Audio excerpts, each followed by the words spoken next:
So awesome. Okay. Well, it's a little past 7. I think with that, we'll go ahead and get started. Welcome everybody. I'm Christian Wagley, and I'm the coastal organizer for Healthy Gulf, based here in Pensacola. And welcome to the Florida Legislative Environmental Outlook. And I'm going to go ahead and guess share my screen here in just a moment. But I guess before that, as I mentioned before, if you do have questions, I'll be able to take those in the end. So if you would type those into the chat, or if you have something that you think would be helpful for others to see, something related to one of the bills we're looking at, or any issues related to the legislature, feel free to type those into the chat as well. And so I'm going to go ahead and share my screen, and I've got a couple different screens going here and a couple of different computers, and let's hopefully this is all gonna work okay. Let's see.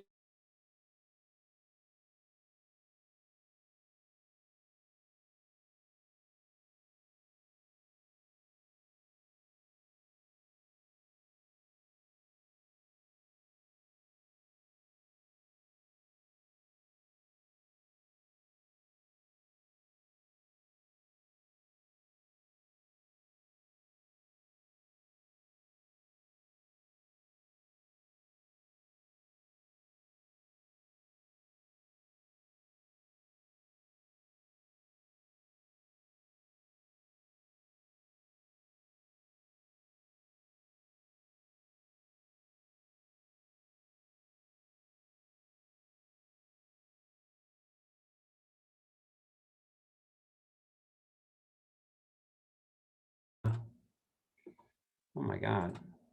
Somehow did I get muted myself, y'all? Apologize. Thank you. So again, a little bit about Healthy Golf. Been around since 1995, and we've expanded our mission, I guess, in more recent years to include not just the critters and the natural resources, but more about people and communities as well. So work continues to evolve in the 25 years or so since we've been at it. So it is time for the legislature. They actually began on March 2nd. So they'll meet for about a 60-day session. And this is actually obviously a scene not from this year, because in the age of COVID, everything is different, right?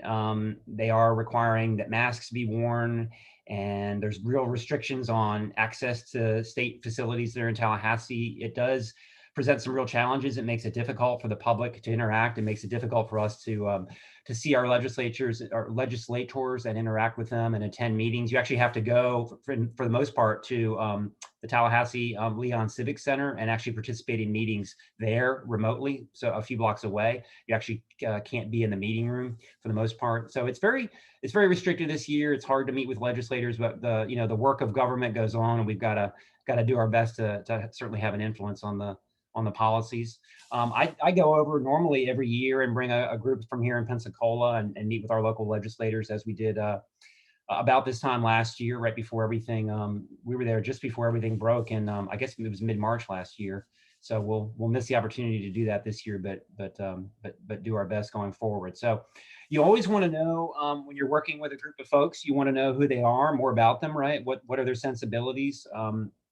Because you're trying to communicate with them. And in our case, we're typically trying to advocate for some issue. Sometimes it's for something, sometimes it's against something. So it helps to know a little bit more about the legislature. It is a Republican dominated legislature and has been since the mid to late 90s. For about 100 and, I don't know, 25 years prior to that, ever since Reconstruction after the Civil War, the legislature was dominated by Democrats. So it has changed starting in the mid to late 90s, and the Republicans have had the governorship and the House of Representatives and the Senate all in majority since I think it's since 1998, I believe. So just interesting to know the dynamics on that, because Florida is a fairly balanced state in terms of party registration.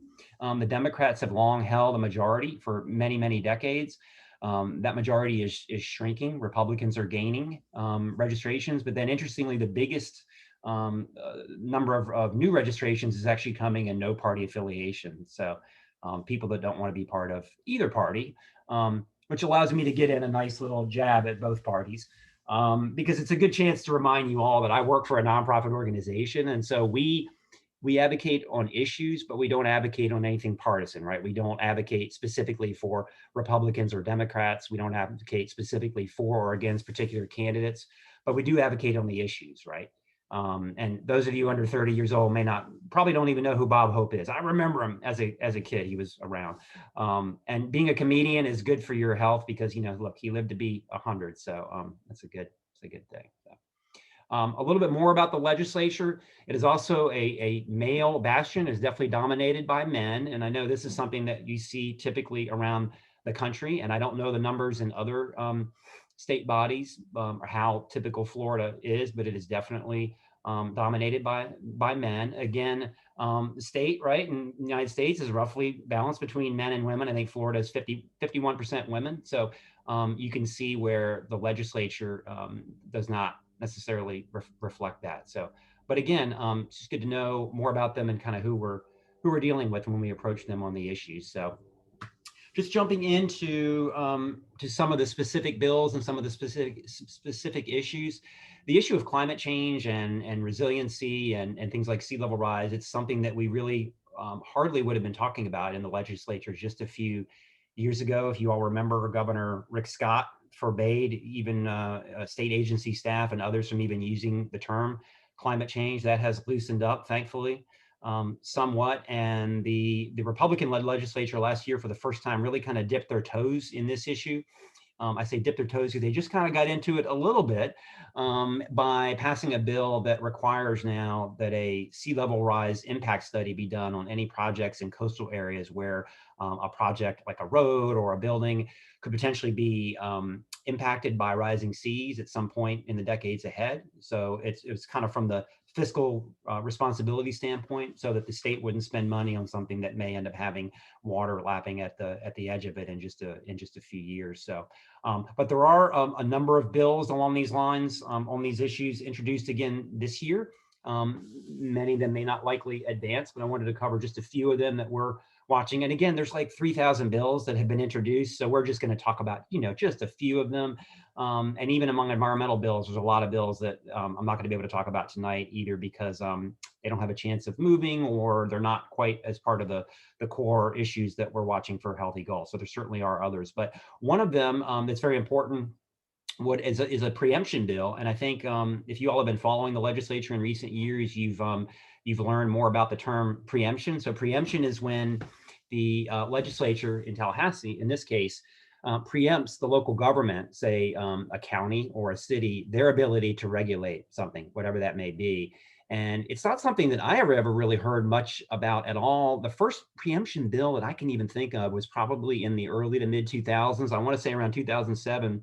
The state actually passed a bill that forbade local governments and HOAs from restricting or regulating in any way solar panels and what's called solar drying devices. What would a solar drying device be? A clothesline, right? There were, of course, HOA standards that didn't allow people to have a clothesline, and there were HOA standards and potentially local government standards that would forbid solar panels for aesthetic reasons. And so I'm sure it was the solar industry at the time got the state to preempt that and say, nope, that's only going to be regulated here in Tallahassee. You're not going to be able to regulate that at the local level. That's one of the first ones that I can think of. But now, in the last few years, we've seen just a flood of these preemption bills. I'm seeing more this year than I think I ever have. This is one of those.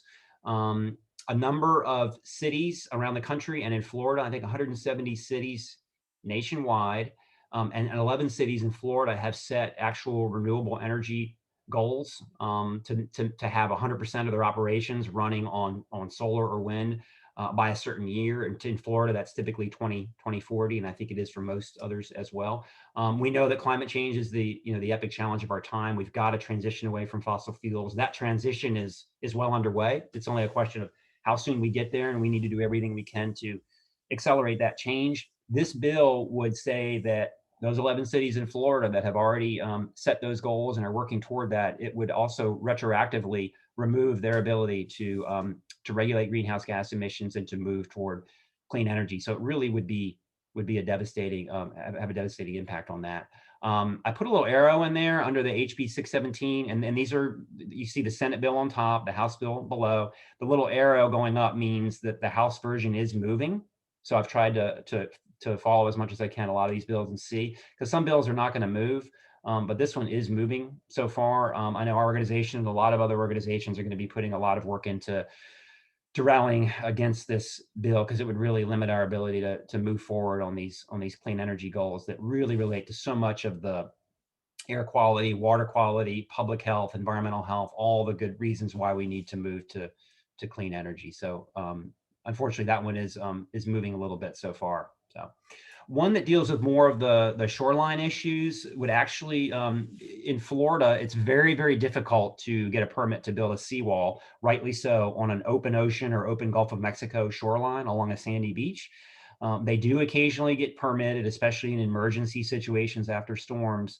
But this bill would basically completely tie the state agency, the DEP's hands, and allow almost any kinds of seawalls to be permitted with almost no standards, according to what I've read of the bill and what others have gotten from it.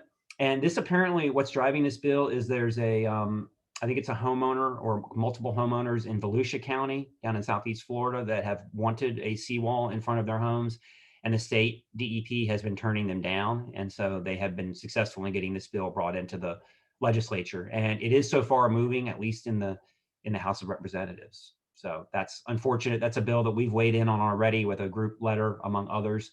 We know that once seawalls come in on any kind of shoreline, not only are they ugly, of course, but they can do things like interfere, in this case, with the ability of nesting sea turtles to fully access the beach areas that they need. And also that hard structure, when wave energy strikes that, it starts to reverberate that wave energy and ultimately washes away the sand. And certainly not a good sign to see for our future when we have the seas rising, and actually the acceleration of sea level rise, and now being pushed and squeezed up against these rigid structures. So that's certainly one we hope does not advance. The term resiliency is certainly one we hear more and more about with the issue of climate change. And it's sort of, I guess you could describe it as being able to adapt and being able to withstand the changes, right? More extreme rains, rising seas. And rising seas is the one that's talked about more than any, because of places like Miami Beach that are so vulnerable to sea level rise. We're not as vulnerable here in the Panhandle where I live, but we certainly are vulnerable anywhere along the coast. And so resiliency is a term that adaptation certainly has more widespread appeal. The Republican-dominated legislature has shown much more willingness to talk about resiliency and to be involved in resiliency and funding things like adapting through things like, it could be any number of things, living shorelines, moving buildings or elevating buildings, funding for things like that. All kinds of things that can be done to make communities stronger in the face of rising seas.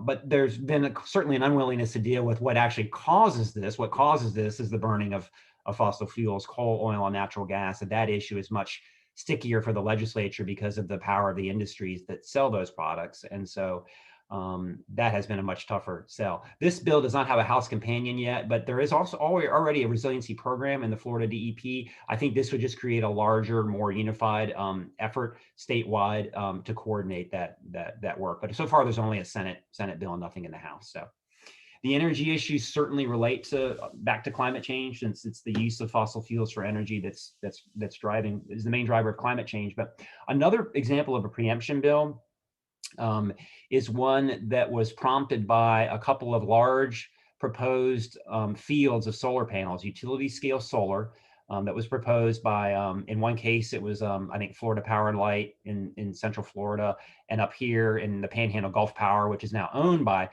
Florida Power and Light. And there were two of these large proposed solar fields that were actually turned down by local governments due to citizen opposition. I know in the case of Walton County, residents didn't want to look at solar panels on an area where they were used to looking at pasture and trees and such. We believe that the local governments need to have a say in this. Local people need to have a say in this. We certainly don't support preemption and taking away the ability of local governments to put reasonable controls in place for siting and the ability to hear citizens and hear citizens' concerns.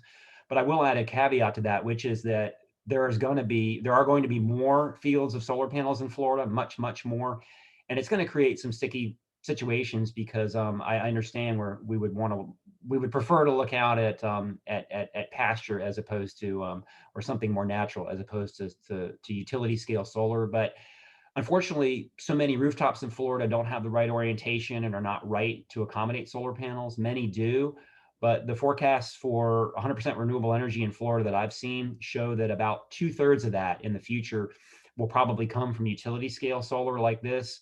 A smaller amount, maybe 25% or so from solar panels on the rooftops of municipal buildings, businesses, homes, and then a smaller amount of energy from wind. We don't have a lot of wind potential here in Florida, but there's a small amount they predict to come from that. So this is part of our future, but we do feel like obviously local governments and local people need to be respected and have a say in that. So we would not support this preemption, but it is moving so far in both the Senate and the House, and I think it's one of the ones that's preemption bills that's more likely to pass because utilities are extremely powerful in Florida.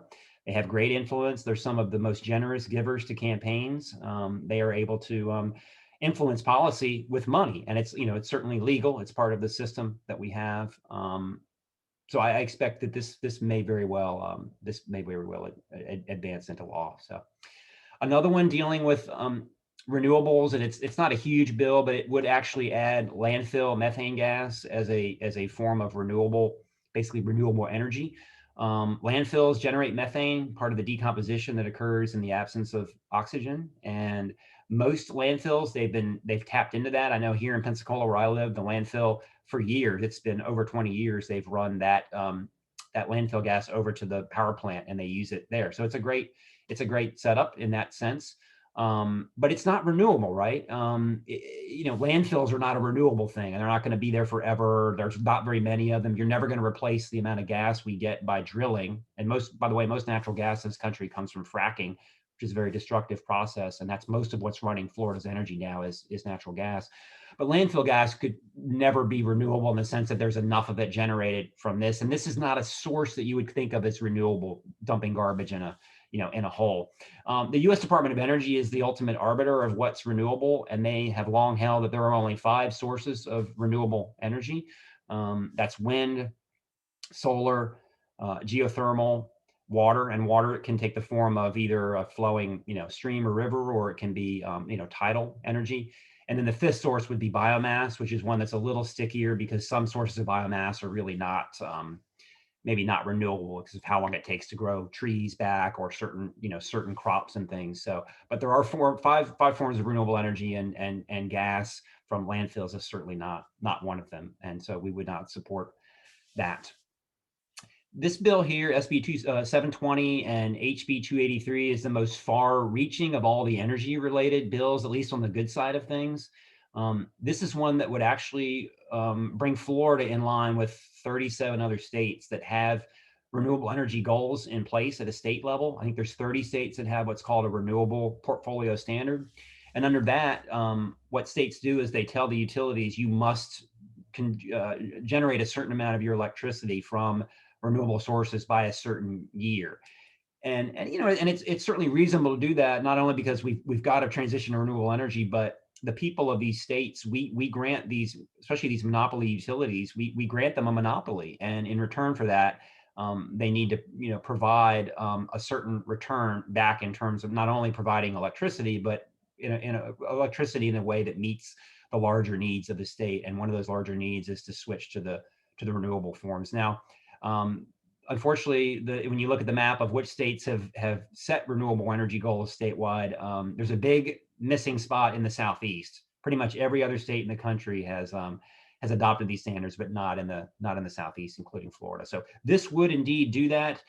It is not moving anywhere, and it would be unlikely to move. It was introduced by Democrats, and the way things work in the Florida Legislature, the party in control has pretty absolute authority about which bills get heard.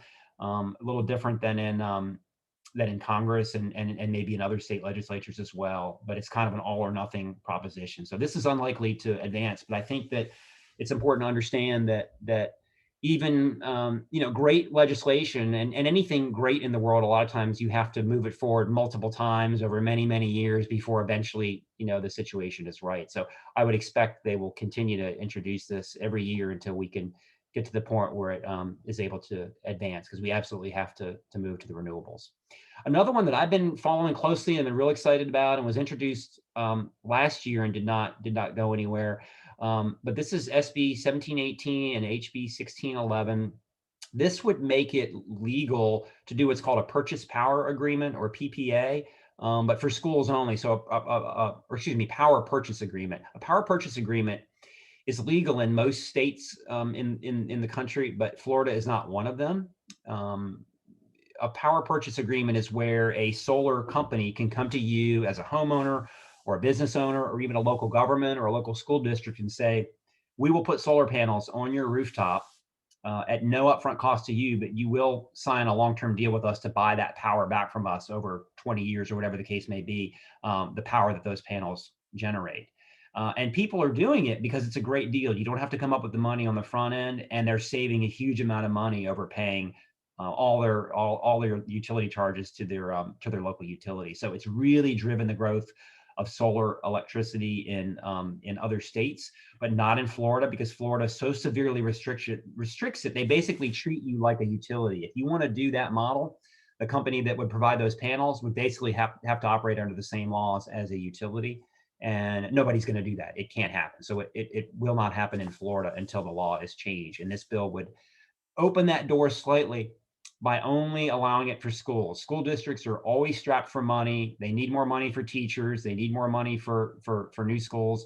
And this would allow them to tap into that source to do a power purchase agreement where they could get solar panels basically for free, no upfront cost, and have that long-term deal to purchase that power back every month. So I think they knew that it was a step too far to open up the market to everybody.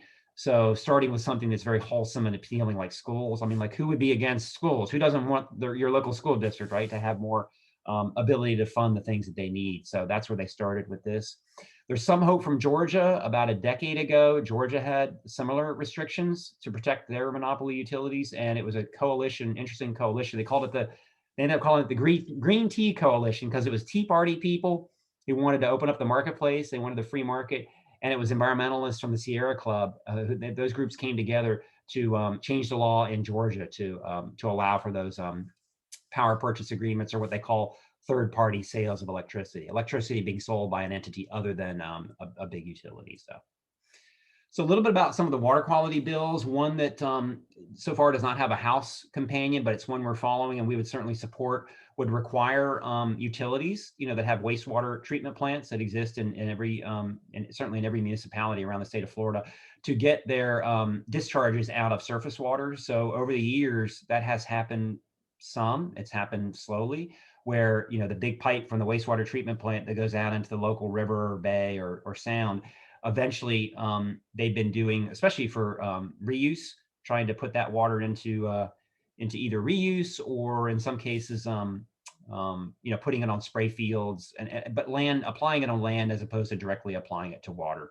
So this does not have a House companion, but we would certainly support that, because we continue to see a lot of these wastewater discharges, like this one here in Panama City is one that I work with a lot. This one is actually called Millville. They continue to discharge into surface waters. And it's interesting, if you look back to the history of the Clean Water Act, which of course is our main piece of legislation that has driven the positive changes, the cleanup that we have seen in our waterways since, I guess, 1972, I think, when that was passed. The Clean Water Act has passed, I think the year was 1987, that there would be no more direct discharges to waterways nationwide by 1987. So we have long missed that goal. And interestingly, this only applies to municipalities. I think that, for elected officials, municipalities are an easier target than, say, industry. This does not apply to industry. This only applies to, municipally owned wastewater treatment plants. So it's a big issue in South Florida, Lake Okeechobee, being able to store more water back on land and release it slowly so that it does not have to be pushed away to the coast. That discharge of water, that plumbing system that's been redone in, you know, South Florida that pushes water off to the coast has driven the big outbreaks of blue-green algae and potentially a contributor to red tide as well, and caused just wreaked havoc in the coastal waters in the Fort Myers area on the West Coast, and then in the Indian River Lagoon on the East Coast. You've seen, I'm sure, the epic horrible events of, it was about 3 years ago now with all of that. So there's more and more work being done to store that water back, but aquifer storage and recovery, where wastewater is injected underground, is a controversial practice. In this case around Lake Okeechobee, there's concern that that water, the way it goes through the aquifer there, can actually pull naturally occurring arsenic out. So if that water was going to be reused for human use, which is part of the intent, that it would have unsafe levels of arsenic. So this is still a controversial one. I'm not sure that this is anything that we're not actively working on it as much, but I don't think the environmental groups are in support of this because of the potential contamination issues there. There's also continued to be concern about a number of contaminants of concern that are in wastewater. A lot of that from pharmaceuticals that human beings ingest and then are passed through wastewater systems into that water. So concerned about that as well. So the Blue-Green Algae Task Force continues to meet. They had some initial recommendations that had been brought forward, and this bill would implement some of those recommendations with some tighter controls on agriculture, in particular, some requirements for septic tank inspections and some other things. But I don't think anybody's expecting that this is going to move forward, unfortunately, in this session. One of the things our organization had hoped might actually move, because it wouldn't actually necessarily require any cleanup, which is where the friction really begins. But we had hoped that there might be some desire for the state to create a better system of notification when there is a red tide outbreak, or there is an outbreak of blue-green algae, which, by the way, if you all have seen, it's just really scary, this stuff. And we've not had as much of it here in the Panhandle yet where I live, but there's been a lot of it down again in that Lake Okeechobee area. Concerns that it's linked to things like Lou Gehrig's disease, liver diseases, various liver conditions. And you've probably seen in the news accounts of where somebody takes their dog down to enjoy a day on the water, and a dog ingests water with the blue-green algae and literally dead within just a very short period of time, minutes or hours. So it's really scary stuff that a lot of the science is still being developed around, but it does not appear that this is going to move forward in this form, but it certainly does continue to raise the issues around these outbreaks of blue-green algae that are being caused or being driven by nutrients, nitrogen, phosphorus, which comes from a number of different sources, but don't think that's going to move forward.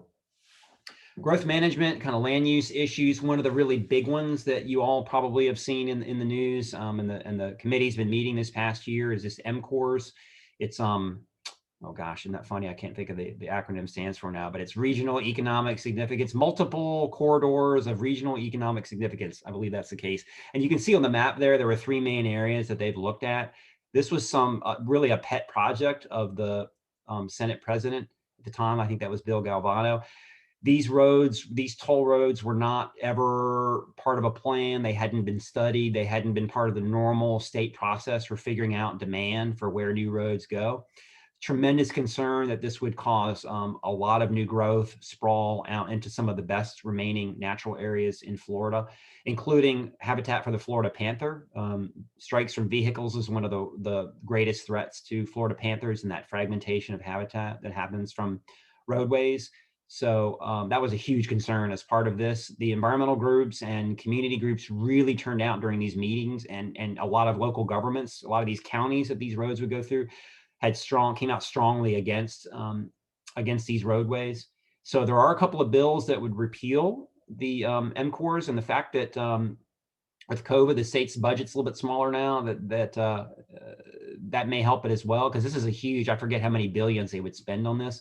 One bill, the first one at the top there, would retain the funding and put it toward other road projects, whereas the bill on the bottom, SB 1030 and HB 763, just kills the whole program and doesn't do anything more with the funds. So I actually don't have a good sense yet of this, if it's going to move or not. At least the lower bill is not moving yet. It's still early yet. but the different environmental groups are pushing hard to just go ahead and kill this thing, because it really is wrong in every way, and it was not subject to any of the normal review process at all. And the last thing Florida needs is to continue to build roads, and certainly through the really the best remaining big chunks of natural habitat that we have. Land preservation is hugely popular in Florida, so much so that in 2014, about 75% of Florida voters voted to add it actually to the Constitution. You know, we've had this constitutional amendment process that the legislature has made it harder and harder to do, but at least we could do that when the legislature hasn't done their job. And the citizens, we all did that in 2014. But basically, it's the law that the legislature is supposed to buy and preserve land, and they should be doing it to the tune of about $300 million a year. And they've continued to avoid it. It's been litigated. They've thrown a little bit of money in there. There is a bill, the lower one there, the SB 1510, HB 1211, that I believe would allocate $100 million a year, which is what I believe they did. That's what they did last year. It's still a far cry from the $300 million a year we had for many years in Florida that really made Florida a model for land preservation nationwide, preserving places like the Blackwater River State Forest that you see there, the largest state forest in Florida, and all the good that does to protect the water quality downstream. It's interesting in talking with the legislators. I think just a lot of certainly the Republican legislators just are philosophically opposed to government owning land. I've heard complaints that they don't like the source of the funding. It's funded by the dock stamp on real estate transactions. So anyway, I've heard that as well, but they've continued to resist that. The bill at the top there specifically uses some of that land acquisition trust fund monies, which are accumulating through those dock stamp transactions, for beach infrastructure projects. We would think of that as like beach nourishment. And I think we feel like that's typically done to support development. It's not done for natural reasons. If we manage our beaches right, we don't need to, to pump sand like that. But it's certainly a softer, better solution than seawalls. But there are better sources of money for that. That's really not what the land acquisition trust fund should be used for, to fund beach nourishment projects. It needs to be used to purchase and preserve the best of what's remaining of our forests and our wetlands. And I want to introduce Marley Wells as a colleague I work with a lot with 350 Pensacola here on a variety of issues around climate change and other environmental issues. There is a bill, HB1, on combating public disorder. Marley has worked a lot on this. It is not an environmental bill per se, but I will say that Healthy Gulf has joined a sign-on letter expressing concern about this, because as we all know, a lot of our work depends on being able to gather and exercise our right to free speech and redress the grievances of government, and to do so peacefully. But I'll let Marley talk a little bit more about that bill. Thank you, Christian, for that. I'm so sorry. I'm trying to move so I can see. Okay, there we go. So hello, everybody. My name is Marley Wells. I work with Christian a lot with 350 Pensacola. I'm with Sunrise Movement Pensacola. I also am a member of the local branch of PSL, Central Gulf Coast. And so we've been working very hard. There's a number of groups here working on this bill to combat it. So it was first revealed by the governor, Ron DeSantis, in September of 2020. So these are a set of sweeping new laws, HB1, SB 484, against free speech, protest, and civil rights. This was pushed as a direct racist attack on the movement for racial justice that was sparked last summer. And now it's actually being disguised as a response to the failed coup at the US Capitol, January 6, 2021. So we believe that these are a smokescreen for control measures that are aimed at criminalizing peaceful protests in the state of Florida. Just some examples of what this bill would do before I get into some action items. This bill would make blocking traffic a felony, prosecute groups that organize or fund so-called disorderly protests. And the language on the bill is so broad, it's very concerning, and it's very subjective as to what would be considered disorderly. It would penalize cities that seek to reduce excessive police budgets, as in like the state would crack down on specific cities if they chose to do that. Eliminate the right to bail for protesters, create a 6-month mandatory minimum jail sentence for certain protesters and new harsher sentences for others. It would terminate public benefits for protesters and make them ineligible for employment by state and local government. It would also allow drivers who cause death or injury to protesters with their vehicles to basically escape liability.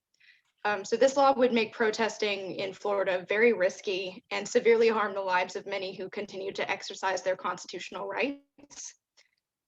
This bill has just been placed in its final House committee, on the final House committee agenda, and it went to the House Judiciary Committee. It'll be there tomorrow, March 10th at 3:15 p.m. And I have some action items if anyone is able, because the easiest way to kill a bill is in committee. And if it passes this last committee, it will go to the House floor, and the public is not allowed to testify there. So what you can do, if you're in Tallahassee, you can sign up to testify. I will drop a link in the chat in just a moment for that. You can also send in written testimony. So if you cannot testify in person, you can also send in like a handwritten note or letter to the House Judiciary Committee against the bill. So it'll be the same link to sign up to testify in person, but you'll just scroll down and it'll say send written testimony, and you can do it from there. And then I will also drop a link in the chat. You can take about 10 seconds and send an email to the House Judiciary Committee and the bill sponsors. A template letter has been written for you, but we encourage you to change your subject line and make the content a little more personal, and then share with whoever you think might also do it. So I will go ahead and drop those links in the chat. And I just appreciate the opportunity to do a quick update on this, because I think it's extremely important for all of us that we are aware of what's going on and that we try to stop this bill. So I just appreciate the time. Thanks, Marley. Thanks for the update on that. And everybody check out the chat if you're interested in learning more.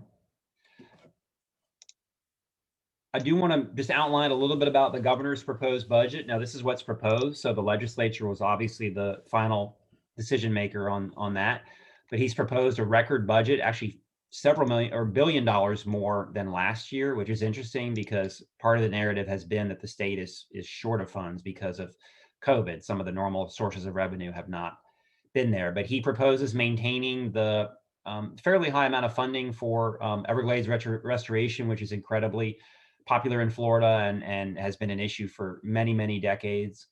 So that's in there.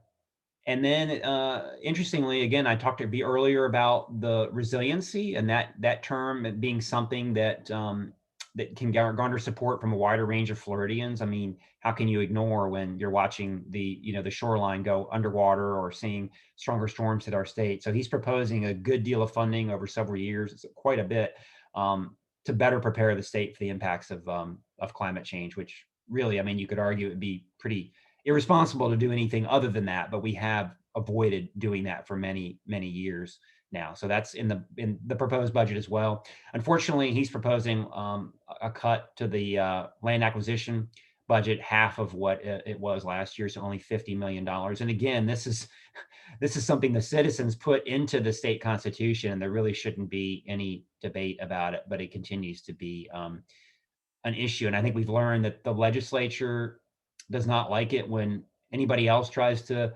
they like to hold tight to their ability to make laws, whether that's local governments and their ability to have a say in these issues, or in this case, the citizens who actually put it in the state constitution. The legislatures continue to try to find ways around that. And again, that continues to be litigated. That is an ongoing court case that I think is probably 3 or 4 years old at this point, and it's still not settled.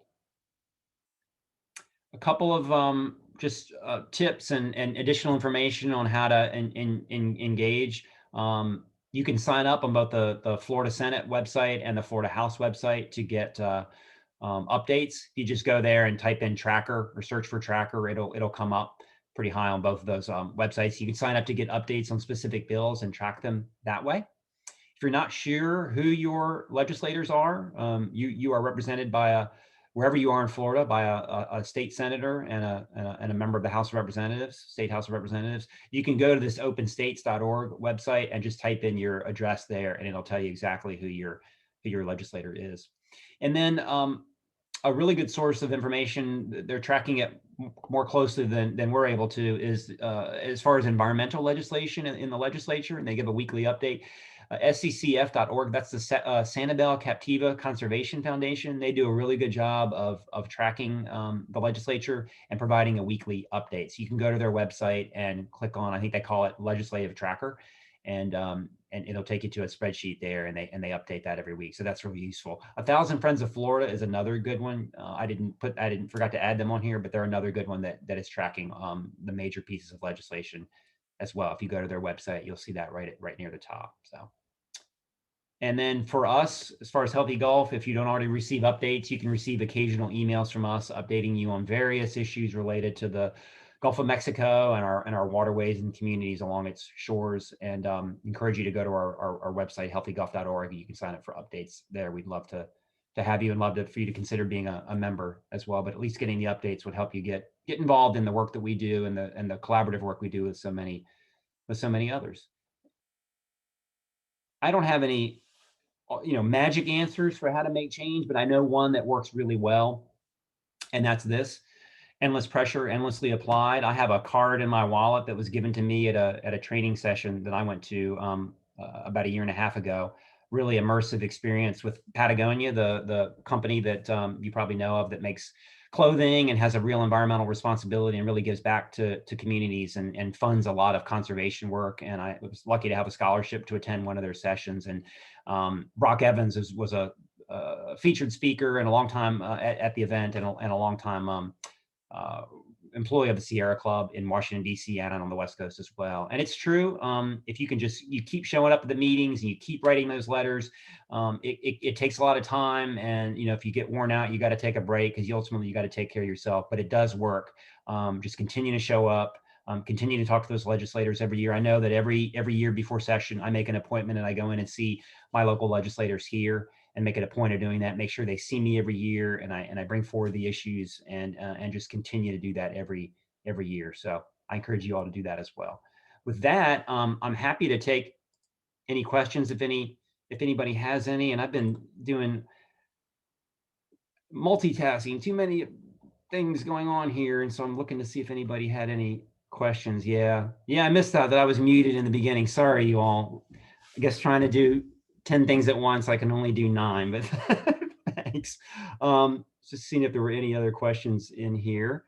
Had some good comments about solar panels getting more popular, even floating solar panels, right? Florida has a lot of stormwater ponds, for example, man-made ponds that I've seen those solar panels being added to as well, and the water keeps them cooler. Somebody talked about wind power in our future. Yeah, and I think I mentioned before, the forecasts I've seen show that Florida's future, by far, 3/4 of that's going to be solar or more, and a small amount of wind, mainly offshore wind out in the Gulf of Mexico or out in the Atlantic. But the southeastern U.S., when you look at a map of the U.S. and you look at wind energy potential, the southeastern U.S. has the lowest wind energy potential of any part of the country. It doesn't get good until you go north from here and start getting up in the Appalachians, or you go west into Texas, and it starts getting better there and in the Western Gulf. But our future is definitely mainly solar. There was a question about the power purchase agreements, and whether it's only available for schools. My understanding of the bill right now that's been introduced, it looks like it's only for schools, but the talk before had been to include groups like churches and nonprofit organizations, and I thought they were going to be included, but when I just looked at the bill now, it looks like it's only schools. So I'm going to have to confirm that, but that would be just a tremendous change if we can get that if we can get that passed. Let's see. I think a couple other questions have come in.